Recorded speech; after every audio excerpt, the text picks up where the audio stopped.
పోతే దానికి సంబంధించి 6 మంత్రి పదవులు ఇస్తారంటూ ప్రచారం జరుగుతుంది. 2 రెడ్లకు 2 బీసీ, ముదిరాజ్, మున్నూరు కాపు, ఒక ఎస్సీ, మాల, ఒక మైనార్టీ వర్గానికి ఇవ్వనున్నారు. ఒకవేళ 5 మాత్రమే భర్తీ చేస్తే మైనార్టీ లేదంటే రెడ్లలో కూడా తగ్గవచ్చు. అసెంబ్లీ ఎన్నికల ముందు ఏసీసీ మాట ఇచ్చిన విధంగా కోమటిరెడ్డి రాజగోపాల్ రెడ్డి, గడ్డం వివేక్లకు బెర్తులు ఖాయమైనట్టే. బీసీల కోటాలో వాకిటి శ్రీహరి, ఆది శ్రీనివాసులకు దాదాపు ఓకే అయినట్టే. రెడ్డి సామాజిక వర్గానికి చెందిన సుదర్శన్ రెడ్డికి కూడా మంత్రి పదవి ఖరారైనట్లే. మైనార్టీ కోటాలో షబ్బీర్ అలీ లేదా అమీర్ అలీ ఖాన్ పేరు వినిపిస్తున్నాయి.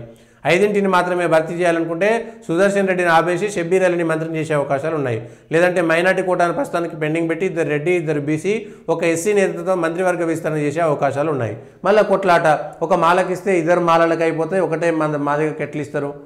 మాదిగ జనాభా ఎక్కువ ఉన్నటువంటి తెలంగాణలో మాలలకు 2 మంత్రి పదవులు ఎట్లు ఇస్తారు అనేటువంటి గొడవ.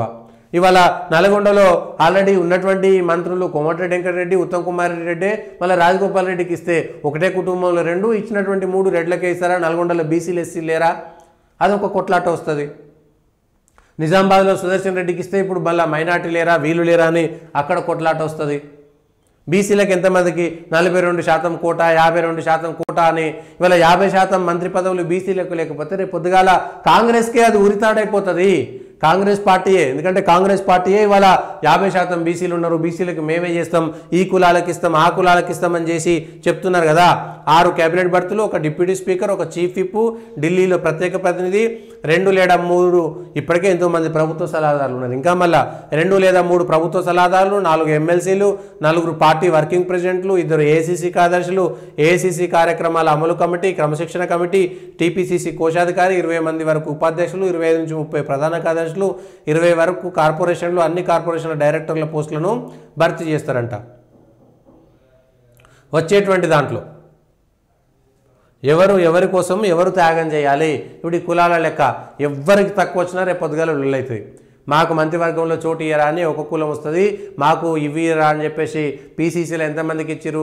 ఇవాళ బీసీలకు 50% పీసీసీల స్థానాలు దక్కాల్సి వస్తుంది, మంత్రివర్గంలో స్థానం దక్కాల్సి వస్తుంది.